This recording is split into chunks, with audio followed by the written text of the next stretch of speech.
ఆత్మీయులైన ప్రేక్షకులకు నమస్కారం. ఈ కార్యక్రమంలో మనం చాలా ముఖ్యమైన విషయాన్ని తెలుసుకోబోతున్నాం.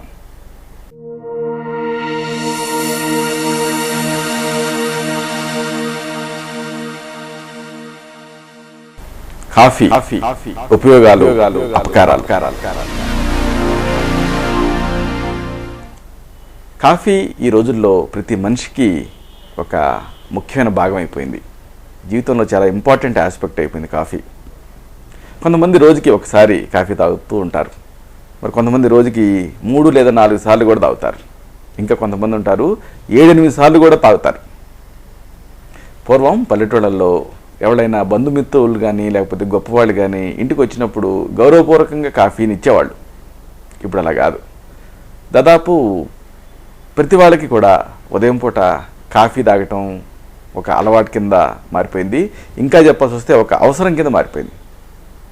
నార్త్ ఇండియాలో అలాగే తెలంగాణలో కొన్ని ప్రాంతాలలో మామూలుగా టీని ఎక్కువ వాడుతుంటారు. కానీ మిగతా ప్రాంతాలన్నీ కూడా కాఫీని ఎక్కువ తాగుతారు. మనం ఎంతగా అభిమానంతో తాగే ఈ కాఫీతో అపకారాలు ఉంటాయని, ముఖ్యంగా ఈ కాఫీలో ఉండే కొలెస్ట్రాల్ అనేది గుండెకి మంచిది కాదని, కాఫీలో కొలెస్ట్రాల్ ఉంటుందని, అలాగే కాఫీలో ఉండే కెఫీన్ వల్ల ప్యాంక్రియాటిక్ క్యాన్సర్ వస్తుందని, ఈ రకంగా అనేక అభిప్రాయాలు మనం వింటూ ఉంటాం. అయితే ఈ అభిప్రాయాలన్నీ కూడా నిజమేనా? కాఫీతో నిజంగా ఈ అపకారాలన్నీ జరుగుతాయా? అన్ని అపకారాలైనా ఉపకారాలు ఏమైనా ఉన్నాయా? వీటన్నిటిని తెలుసుకుందాం. తెలుసుకోబోయే ముందు అసలు ఈ కాఫీకి సంబంధించి కొంత శాస్త్రీయ సమాచారాన్ని తెలుసుకోవాలి. అసలు మనం కాఫీని ఎందుకు ఇష్టపడతాం, ఇది తెలుసుకోవటం ముఖ్యం.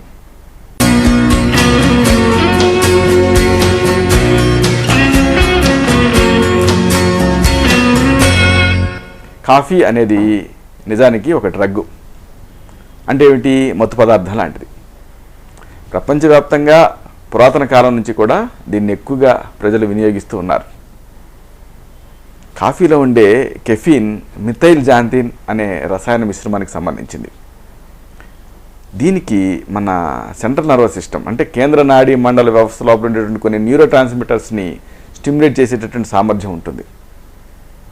అసలు మనుషులు ఈ కెఫీన్ ఎందుకు ఇష్టపడతారు అంటే, మనిషి లోపల ఉండేటువంటి బద్ధకాన్ని, మత్తుని వదిలిస్తుంది. చూడండి, మీరు ఎప్పుడైనా బద్ధకంగా అనిపించినప్పుడు, మత్తుగా అనిపించినప్పుడు కాఫీ తాగి చూడండి, వెంటనే ఆ మత్తు వదిలిపోతుంది. ఉదయం పూట ఉత్సాహాన్ని ఇస్తుంది కాఫీ, చురుకుదనాన్ని అందిస్తుంది. అలాగే మీరు వెహికల్ డ్రైవ్ చేస్తున్నారనుకోండి, ఇలా డ్రైవ్ చేస్తున్నప్పుడు కాఫీ తాగితే అప్పుడు మెళకువగా ఉంటారు, జాగృతంగా ఉండేటట్టు చేస్తుంది కాఫీ. అలాగే మరొక ఆసక్తికరమైన విషయం ఉంది. కొన్ని పెయిన్ కిల్లర్స్ ఉంటాయి, యాస్పిరిన్ లాంటివి. వీటిని వేసుకునేటప్పుడు కాఫీ తీసుకుంటే ఈ యాస్పిరిన్ లాంటి పెయిన్ కిల్లర్లో ఉండే బాధ నివారణ గుణం ఇంకా కాస్త పెరుగుతుంది. అంటే ఏంటంటే వీటి ఎఫెక్ట్ ఎన్హాన్స్ అవుతుంది.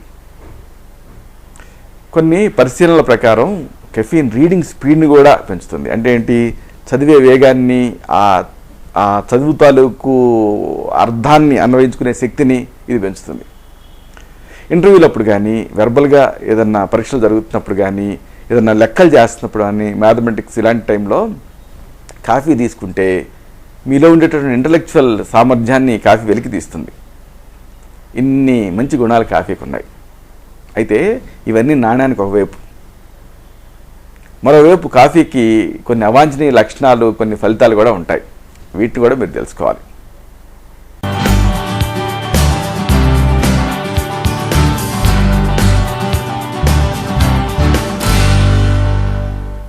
కాఫీలో ఉండే కెఫీన్ మన నరాల మీద చూపే దుష్ప్రభావాన్ని కాఫీ నర్వ్ అంటారు. కాఫీ నర్వ్లో కొన్ని ప్రత్యేకమైన లక్షణాలు ఉంటాయి. వణుకుడు ఉంటుంది, నర్వస్గా ఉంటుంది, నిద్ర పట్టదు, కండరాల్లో టెన్షన్గా అనిపిస్తుంది, చికాగ్గా ఉంటుంది, తలనొప్పి ఉంటుంది. ఇవన్నీ కాఫీ నర్వ్ లక్షణాలు. అయితే ఈ లక్షణాలు పెద్దగా కాఫీ అలవాటు లేని వాళ్ళు గబాలన 2-3 కప్పులు కాఫీ తాగితే వస్తాయి. ఒక మనిషి మీద కాఫీ ఎలాంటి ప్రభావాన్ని చూపిస్తుంది అనేది ఆ మనిషికి ఉండేటటువంటి కాఫీ అలవాటు మీద ఆధారపడి ఉంటుంది. అలాగే కెఫీన్కి అతని శరీరం ఎంతగా అలవాటు పడింది అన్న దానిపైన ఆధారపడి ఉంటుంది. అంతేకాదు ఆ మనిషి కాఫీని ఎంత మోతాదులో తీసుకున్నాడు, అలాగే అతని శరీరపు పరిమాణం అంటే బరువు ఎంత, అలాగే కాఫీ తీసుకునే సమయంలో అతను ఆరోగ్యంగా ఉన్నాడా, అనారోగ్యంగా ఉన్నాడా, ఇలాంటి దేహ స్థితిగతులు, అలాగే సర్వసాధారణంగా అతను పొందేటువంటి యాంగ్జైటీ లెవెల్స్, అంటే ఆందోళన పడేటువంటి మనస్తత్వం, ఇలాంటి వాటి మీద ఈ కాఫీనరు లక్షణాలు ఆధారపడి ఉంటాయి. ఉదాహరణకు రోజువారీగా కాఫీని మీరు కాస్త ఎక్కువగా తీసుకుంటున్నారనుకోండి, అప్పుడు రాత్రి పొద్దుపోయిన తర్వాత మీరు ఒక కప్పు ఎక్స్ట్రా కాఫీ తాగితే ఇక మీకు నిద్ర పట్టకపోవడం అనే సమస్య ఉండదు. ఎందుకంటే మీకు అంతకు ముందే కాఫీ అలవాటు కాబట్టి. అదే మీరు అలవాటు లేకుండా సాయంత్రం దాటిన తర్వాత కాఫీ తాగారనుకోండి, ఆ రాత్రి ఇంకా మీకు అంతగా నిద్ర పట్టకపోవచ్చు. అంతేకాదు, నిద్రపోయిన తర్వాత ఆ నిద్ర కూడా ప్రశాంతంగా ఉండదు. మాటికి మీరు డిస్టర్బ్ అవుతారు. కాఫీని తీసుకున్న తర్వాత, తాగిన తర్వాత ఆ కాఫీ ప్రభావం మీ శరీరం మీద 1 గంట తర్వాత గరిష్ట స్థాయికి చేరుకుంటుంది, మ్యాక్సిమం లెవెల్కి చేరుకుంటుంది. మనం తాగిన కాఫీలో ఉండేటటువంటి సగభాగపు కెఫీను కాఫీ తాగిన తర్వాత 3 నుంచి 7 గంటల లోపల శరీరం లోపలికి మెటబలైజ్ అవుతుంది. అంటే అప్పటికి దాన్ని మన శరీరం విడగొడుతుంది, పనికి మాలిన స్థితికి చేస్తుంది. ఉదాహరణకు మీరు మధ్యాహ్నం 1 కప్పు కాఫీని కానీ లేకపోతే టీని కానీ మీకున్న అలవాటును బట్టి తాగారనుకోండి, ఆ తర్వాత 3 నుంచి 7 గంటల దాకా అది మిమ్మల్ని అలైవ్గా జాగ్రత్త స్థితిలో ఉంచుతుంది. ఈ విషయంలో మనం ఫీల్ అయ్యే స్థితి కూడా కొంత ప్రభావం చూపిస్తుంది. నేను ఇప్పుడే టీ తాగాను, కాఫీ తాగాను, ఇక నాకు కొంతసేపు నిద్ర రాదు అని జనరల్గా మనం ఫీల్ అవుతాం. ఆ ఫీలింగ్ కూడా మనని మెలకుగా ఉండేటట్టు చేస్తుంది. కాఫీకి గుండె జబ్బులకి సంబంధం ఉంది. ఈ విషయాన్ని తెలుసుకుందాం.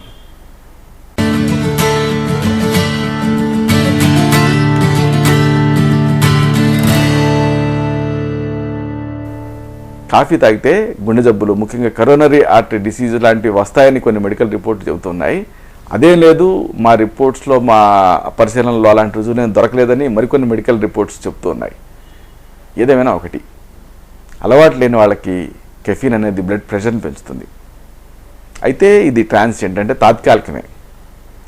డయాస్టాలిక్ బ్లడ్ ప్రెషర్ 105కి మించి ఉందనుకోండి, అలాంటప్పుడు అంటే మీరు మీ డయాస్టాలిక్ బ్లడ్ ప్రెషర్ అనేది 105కి మించి ఉంటే అప్పుడు మీరు ఎంతవరకు కాఫీ తాగొచ్చు అనే విషయాన్ని మీరు మీ డాక్టర్ని అడిగి నిర్ధారించుకోవాలి. అలాగే హార్ట్ అటాక్ నుంచి కోలుకుంటూ ఉన్నారనుకోండి, ఇలాంటి వ్యక్తులు కూడా, అంటే ఈ హార్ట్ అటాక్ వచ్చిన తర్వాత కోలుకుంటున్న దశలో కూడా కాఫీ ఎంత తాగాలనేది డాక్టర్ని అడిగి తెలుసుకోవాలి. ఇక కాఫీకి కొలెస్ట్రాల్కి ఉండే సంబంధం కూడా మీరు తెలుసుకోవాలి.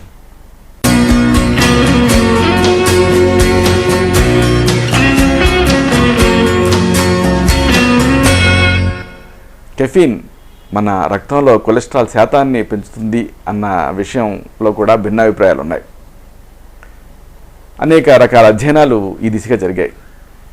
1992లో ఒక రిపోర్టు వచ్చింది. జాన్ హాప్కిన్స్ మెడికల్ ఇన్స్టిట్యూట్ వాళ్ళు ఈ రిపోర్ట్ ఇచ్చారు.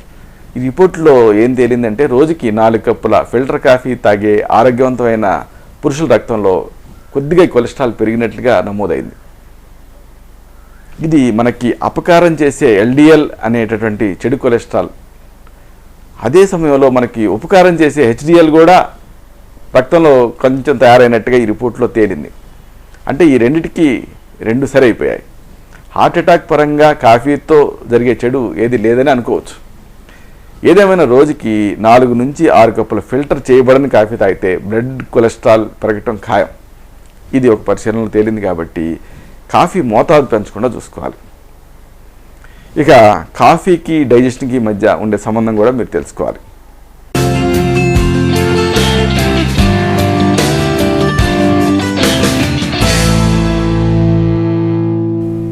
కాఫీ మన కడుపులో యాసిడ్ని ప్రేరేపిస్తుంది, కడుపులో లైనింగ్ని ఇరిటేట్ అయ్యేటట్టు చేస్తుంది.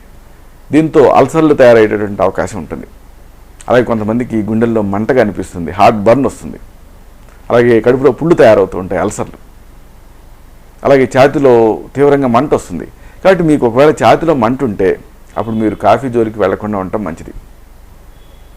ఇక కాఫీకి ప్రెగ్నెన్సీకి మధ్య ఉండే సంబంధం కూడా మీరు తెలుసుకోవాలి.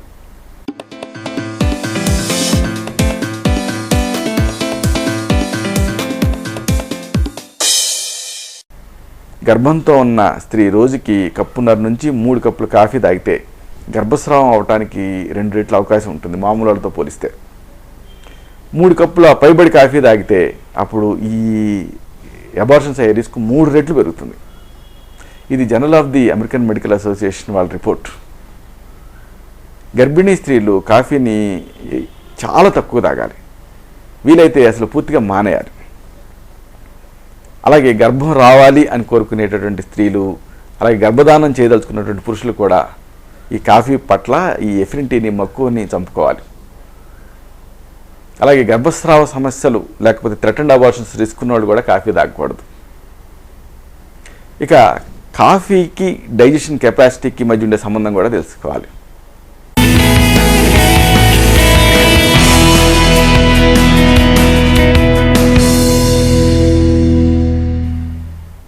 కాఫీ టీలో కెఫీన్ ఉంటుంది. కెఫీన్ కాదు కానీ పాలిఫెనాల్స్ అనేటటువంటి పదార్థాలు ఉంటాయి ముఖ్యంగా టీలో. మనం తిన్న ఆహారం లోపల ఉండే కాల్షియం కానీ ఐరన్ కానీ ఇవి శరీరం లోపలికి విలీనం అవ్వాలి. అయితే ఈ పదార్థాలు ఇలా విలీనం అవ్వకుండా ఆటంకపరుస్తాయి. మీకు అన్నం తినగానే టీ తాగే అలవాటు ఉంటే, లేదా రోజుకి చాలాసార్లు మీరు టీ తాగుతూ ఉంటే, అప్పుడు మీ శరీరంలో ఐరన్ లోపం ఏర్పడే అవకాశం ఉంటుంది. టీని కానీ కాఫీని కానీ మితంగా మాత్రమే తాగాలి. అప్పుడు మీకు ఐరన్ లోపం, కాల్షియం లోపం ఇలాంటి రిస్కులు రావు. ఇక కాఫీ ఎంత తాగాలి, ఇది ముఖ్యంగా తెలుసుకోవాల్సినటువంటి విషయం.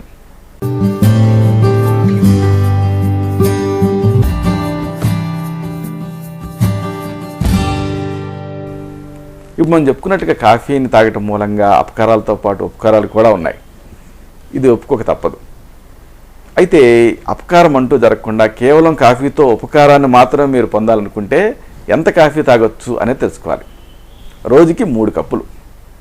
అయితే గర్భిణీ స్త్రీలు ఈ 3 కప్పులు కూడా తాగకూడదు. మామూలుగా కాఫీలో ఉండే గుడ్ ఎఫెక్ట్స్ మీరు పొందాలనుకుంటే రోజుకి 3 కప్పుల వరకు మీరు తాగొచ్చు. బాగా కాఫీ తాగే అలవాటు ఉండేవాళ్ళు ఈ కాఫీని ఒక్కసారిగా మానకూడదు. మానితే తలనొప్పి, చికాకు, తెమలటం ఇలాంటి విత్డ్రాయల్ లక్షణాలు కనిపిస్తాయి. ఈ లక్షణాలన్నీ ఆఖరి కప్పు తాగిన 12 నుంచి 16 గంటల మధ్య మొదలవుతాయి. 5-6 రోజుల దాకా కూడా కొనసాగుతాయి.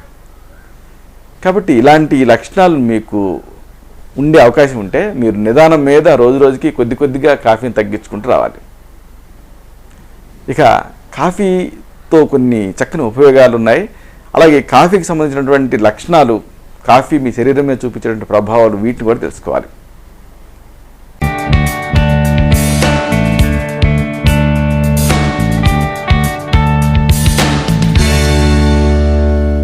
మొత్తంగా చెప్పొచ్చేది ఏంటంటే కాఫీ మంచి స్టిమ్యులెంట్, టానిక్, నీరసం, బద్ధకం, కునికిపాట్లు, బళ్ళక ఇలాంటి వాటన్నిటికీ మంచి మందు.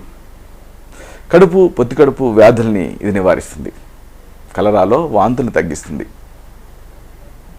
ఎక్కువగా ఆల్కహాల్ తీసుకోవటం వల్ల వచ్చినటువంటి హ్యాంగ్ ఓవర్ కానీ, తలనొప్పులు కానీ ఇలాంటి వాటికి కాఫీ మంచి నివారణి, మంచి విరుగుడు. దీని గాఢమైన కషాయం ఉబ్బసప్పు దగ్గుకి, నీళ్ళ విరేచనాలకి మంచి మందు. అంటే స్ట్రాంగ్ కాఫీ తీసుకుంటే ఉబ్బసం తగ్గుతుంది, నీళ్ళ విరేచనాలు కడతాయి. అయితే కాఫీని ఎక్కువగా తాగకూడదు. కాఫీని ఎక్కువ తాగితే పైత్యం చేస్తుంది. అప్పుడు ఏం చేయాలి, మీరు దీనికి విరుగుడుగా పంచదార, బెల్లం, పాలు ఇలాంటివి తీసుకోవాలి. అందుకే కాఫీ డికాక్షన్లో వీటిని కలిపి తీసుకునేటువంటి సాంప్రదాయం మన దేశంలో ఉంది. చలవ ప్రదేశాలలో ప్రజలకి కాఫీ కొంచెం ఎక్కువగా తీసుకున్నా మేలు చేస్తుంది, కానీ మనలాంటి ప్రదేశాలలో ప్రజలకి మాత్రం ఈ కాఫీ అలవాటు అంతగా మంచిది కాదు. తప్పకుండా హాని చేస్తుంది మరి ఎక్కువ తీసుకుంటే. మితం ఎప్పటికీ ప్రమాదం కాదు. కాబట్టి కాఫీ తీసుకోవాల్సి వస్తే మనం చెప్పుకున్నట్టుగా రోజుకి 3 కప్పులకి మించి తీసుకోకూడదు. పురుడు పోసుకున్న మహిళలకి పాత బెల్లంతో కాఫీని ఇస్తే చాలా మంచిది. వాతపు నొప్పులు తగ్గుతాయి. డిసెంట్రీ, డయేరియా, మానసిక అలజడి, మూత్రం జారీ కాకపోవటం, జలుబు, జ్వరం, నీరసం, తలనొప్పి, ఆగకుండా దగ్గు రావటం ఇలాంటి వాటికి కాఫీ ఒక మంచి ఆహార ఔషధం కింద పనిచేస్తుంది. డెలివరీ ముందు 1 కప్పు కాఫీ డికాక్షన్ తీసుకుంటే ప్రసవ వేదన కొంతవరకు తగ్గుతుంది. అయితే 2 కప్పుల కాఫీలో ఉన్న కెఫీన్తో ఈ శ్వాస వేగం పెరుగుతుంది, రక్త ప్రసరణ పెరుగుతుంది, శారీరక ఉష్ణోగ్రత 10% పెరుగుతుంది. అలాగే ఎసిడిటీ సమస్య ఉంటే ఈ అల్సర్స్ రిస్క్ పెరుగుతుంది. ఇలాంటి వాళ్ళకి కాఫీ నిషేధం.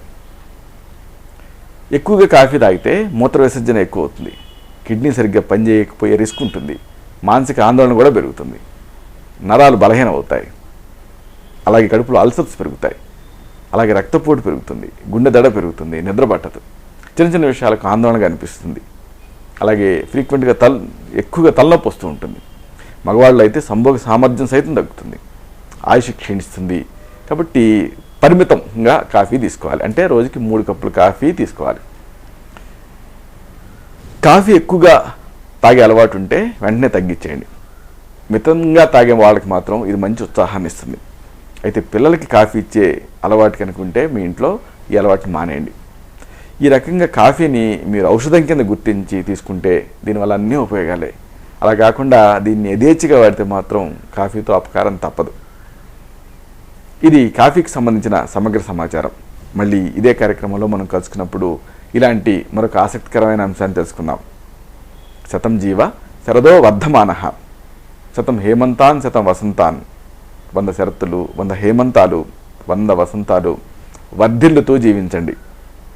శుభం. డాక్టర్ చిరుమామిళ్ళ మురళీ మనోహర్, ఎండి, ఆయుర్వేదం, రక్ష ఆయుర్వేదిక్ సెంటర్, సార్డి studios road, opposite state home, Ameerpet, Hyderabad 73. Phone 9177445454.